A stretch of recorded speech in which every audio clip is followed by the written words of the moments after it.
Masjid Raya Yogyakarta atau lebih dikenal sebagai Kagungan Dalam Masjid Gede Kauman merupakan bagian tak terpisahkan dari Kesultanan Yogyakarta. Keberadaan Masjid Gede menegaskan keberadaan Yogyakarta sebagai kerajaan Islam. Masjid Gede dibangun di sisi barat alun-alun utara dan barat daya Pasar Beringharjo, tidak jauh dari bangunan keraton. Tata ruang ibu kota kerajaan yang menempatkan keraton sebagai pusat pemerintahan, pasar sebagai pusat ekonomi, dan tempat peribadatan sebagai pusat agama dalam posisi seperti ini telah dilakukan oleh kerajaan-kerajaan Jawa semenjak era Majapahit.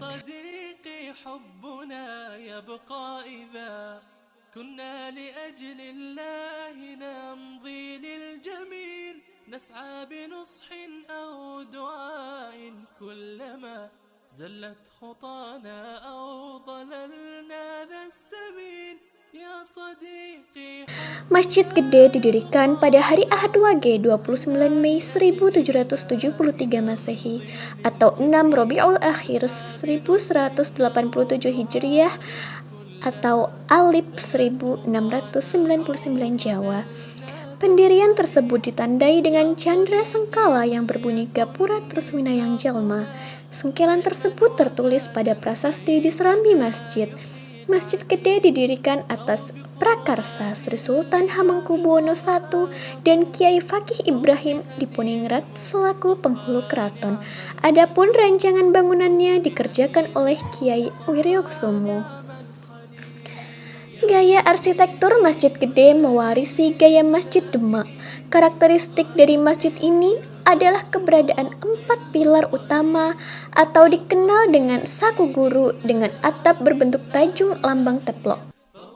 Tajuk lambang teplok adalah bentuk atap bersusun 3. Secara filosofis, 3 tingkatan pada atap menggambarkan tahapan dalam menekuni ilmu tasawuf, yaitu syariat, tarekat, ma'rifat. 3 tingkat pada atap tersebut juga dapat dimaknai sebagai iman, Islam, dan ihsan.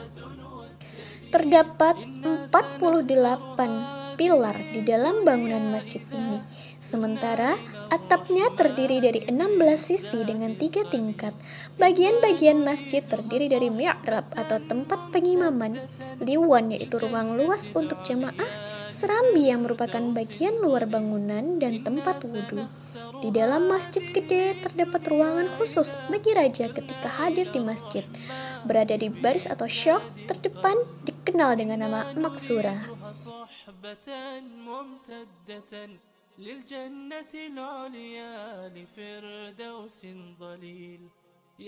Sebagai ciri bahwa masjid ini milik sultan, maka di puncak atap dipasang hiasan mahkota berbentuk bunga.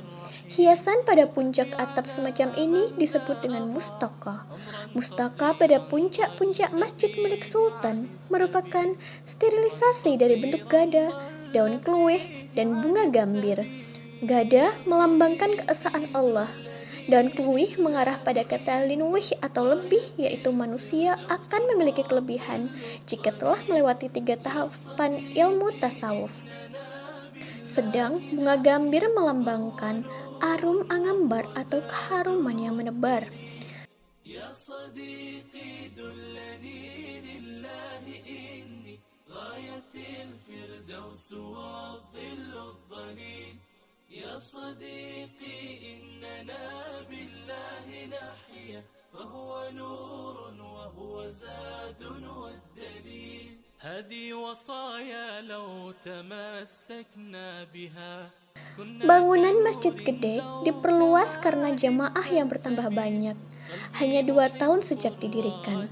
Perluasan ini berbentuk pembangunan serambi dengan bentuk limasan 2 tingkat, ditandai dengan candra sengkala yang berbunyi Tunggal Windu Pandita Ratu. Pembangunan serambi tersebut bersamaan dengan pembangunan 2 bangunan tambahan yang disebut dengan pagongan. 2 bangunan tersebut dipergunakan sebagai tempat 2 rangkaian gamelan pusaka, yakni Kiai Guntur Madu dan Kiai Nagawilaga. Kedua gamelan ini dimainkan selama berlangsungnya upacara sekaten.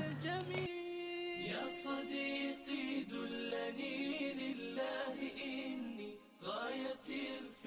الشمس والظل الظليل يا صديقي. Pada masa awal Kesultanan Yogyakarta, masjid ini juga dipergunakan sebagai tempat untuk menyelesaikan masalah yang berkaitan dengan hukum Islam, terutama masalah perkara perdata. Pimpinan pengurus masjid adalah penghulu keraton yang berada di dalam struktur abdi dalam pemetakan. Salah satu abdi dalam penghulu keraton yang pernah bertugas di masjid ini bernama Raden Ngabei Ngabdul Darwis. Kelak dikenal sebagai Kiai Haji Ahmad Dahlan, pendiri Muhammadiyah.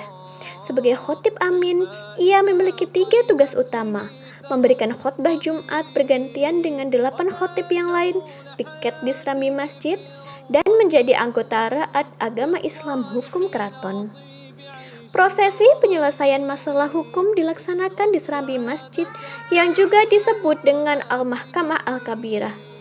Selain sebagai tempat pengadilan agama, juga berfungsi sebagai tempat pertemuan para alim ulama, pengajian dakwah Islamiyah, dan peringatan hari besar. Pada tahun 1840 dibangun regol atau pintu gerbang masjid.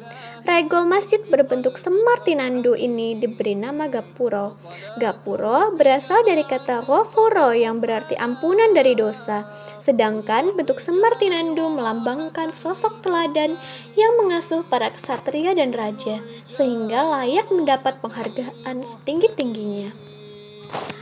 Pada tahun 1867 terjadi gempa besar yang memporak-porandakan Yogyakarta. Regol dan serambi Masjid Gede runtuh menimpa Kiai Penghulu hingga meninggal. Kala itu Sri Sultan Hamengkubuwono VI lalu memberikan kagungan dalam Surambi Munara Agung, yaitu material yang sedianya dipergunakan untuk membangun pagelaran keraton dialihkan untuk membangun kembali serambi Masjid Gede.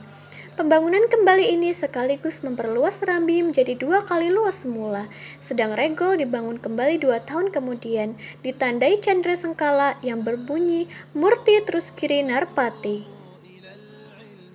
Setelah peristiwa itu, paling tidak 2 kali Masjid Gede mengalami renovasi. Pada tahun 1917 dibangun pajagan atau gardu penjaga di kanan dan kiri regol. Lalu pada tahun 1933 atas prakarsa Sri Sultan Hamengkubuwono VIII atap masjid dirombak. Kayu sirap masjid yang sudah lapuk diganti dengan seng wiron atau seng bergelombang, sedangkan lantai serambi yang tadinya terbuat dari batu kali diganti dengan tegel kembang. Dilanjutkan pada tahun 1936, lantai batu kali di ruang sholat utama diganti dengan marmer dari Italia.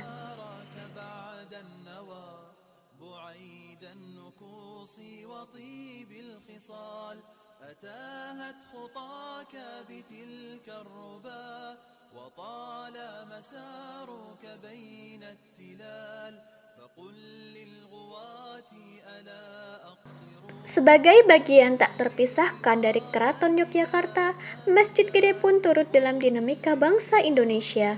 Dalam masa perjuangan kemerdekaan, bangunan Pajagan digunakan sebagai markas askar perang Sabil yang membantu Tentara Nasional Indonesia melawan agresi militer Belanda. Para pahlawan yang gugur kemudian dimakamkan di sisi barat masjid ini. Selain itu, Masjid Gede terus menjadi sarana perjuangan, baik bagi komponen Angkatan 66 dalam menumbangkan Orde Lama maupun bagi pejuang reformasi dalam menumbangkan Orde Baru.